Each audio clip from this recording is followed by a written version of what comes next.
Well, in business news, the monetary policy rate has been pushed up to 16.5%. That's the cash reserve requirement and liquidity ratio were, however, left unchanged at 32.5% and 30% respectively.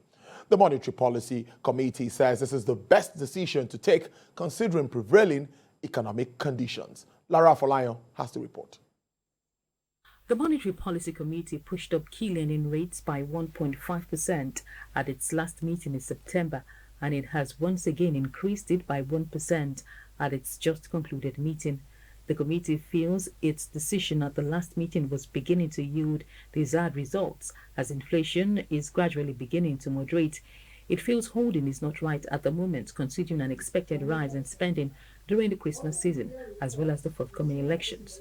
The loosening option is not desirable too, as it will undermine gains already seen from previous monetary policy decisions, thereby leading to a more aggressive rise in inflation. It therefore chose to tighten by 1% while leaving other parameters unchanged. CBN staff projections showed that the economy is expected to remain on a path of sustained positive growth, given the expected strong performance during the fourth quarter of 2022 and steady rebound in economic activities. Members noted with concern the persisting uptick in inflation for the 9th consecutive month, with headline inflation year-on-year rising to 21.09% in October 2022 from 20.77% in September 2022, an increase of 0.32 percentage points. The Apex Bank says its redesigned Naira notes will be unveiled by the President at the Federal Executive Council meeting on Wednesday, and adds that the deadline to stop the usage of old currencies will not be extended. Indeed, we are no longer waiting till December 15th to unveil and begin to release the new notes. By the special grace of God, tomorrow, which is the 23rd of November, 2022, the President has graciously accepted to unveil the new currencies, and the new currencies will be unveiled tomorrow. The perennial floods seen this year have grossly affected farmlands, with many worried it will badly impact the Anchor Borers program.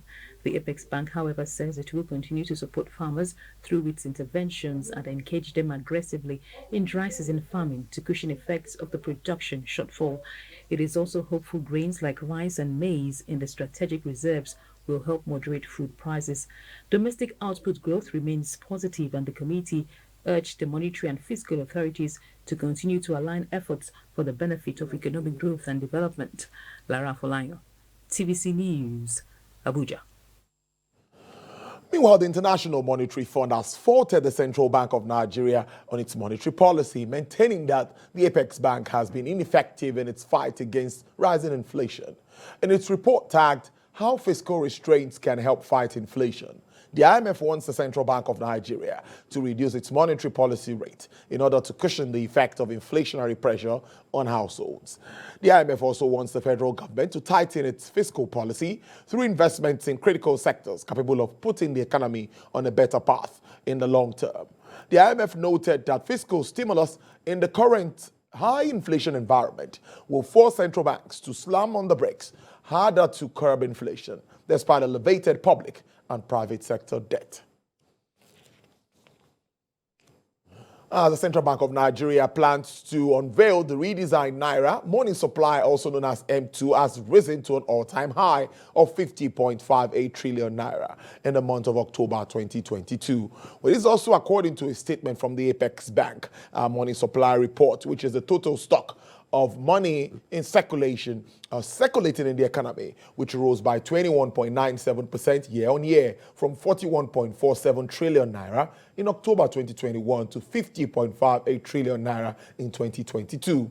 A breakdown of the money supply shows that the Kwashi money, which includes assets that are highly liquid and can easily be converted to cash, went up by 10.42% year-to-date to 29.25 trillion Naira in October 2022, compared to 26.49 trillion Naira in January this year.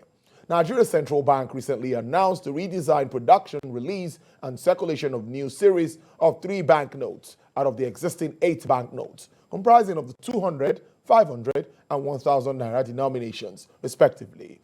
And they will be effective from December 15, 2022. That's after the president's launch tomorrow in Abuja. The Institute of Directors has reiterated its commitment to upskilling of directors on digitalization to enable them take full advantage of the fourth industrial revolution for their organization's sustainable growth and profitability. Addressing journalists at the media briefing ahead of the 2022 Annual Directors Conference, the president of the institute, Mrs. E.J. Jadima, maintains that the fourth industrial revolution emergence are essentially driven by information technology and the global effect and challenges of the COVID-19 pandemic necessitated the alignment of directors to digitalization. She adds that this year's conference, with the theme Corporate Governance and Digital Transformation, leading purposefully for growth and sustainability, will examine the dynamics of the evolving digital transformation and its place in corporate governance and what it means for directors. Sustainability is not a buzzword. It's the reality. You can see the climate change. We are all witnesses of climate change. To see that, whatever you do, you have to have sustainability embedded in it. It's not just about today. And that is why boards exist. Boards look beyond the short term. The CEOs might be preoccupied with short-term targets, but the board will look beyond that. The council will look beyond that. Yeah, in terms of sustainability. Yes, it's feasible today. What of tomorrow? If you're endangering the environment, what are the consequences? So these are the things that we are looking at. In terms of inflation, there's nothing really you can do except to increase your productivity. We have to we are reorientating people to know that we need to take responsibility for these things ourselves. Be able to put people into productive activities. We entrench sustainability issues in governance across both the private and the public sectors of the Nigerian economy. It's a key objective that we've consciously and deliberately decided to pursue.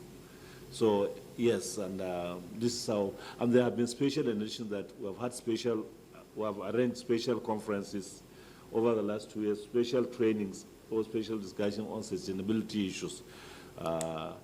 And a lot of literature has been developed by the IOD in conjunction with other organizations to make sustainability in the forefront of governance in the private sector and the public sector. Well, finally, from business, the stock market maintains strong gains it made on securities and prices of shares, which moved upwards. Effiong Ekop has details. We'll be back with sport news. The stock market continues its moves on price recovery as securities values rise in key sectors. The trade upbeats push up index by 0.61% to stress gains on investments. UPD Crate, International Breweries, and Sovereign Insurance recorded outstanding price jumps between 8 and 10%. Healthcare company Fitson and USCN also moved their stock prices upward.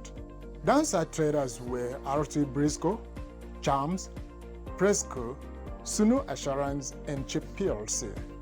126 million units of shares worth 3.85 billion naira were crossed in the various market groups.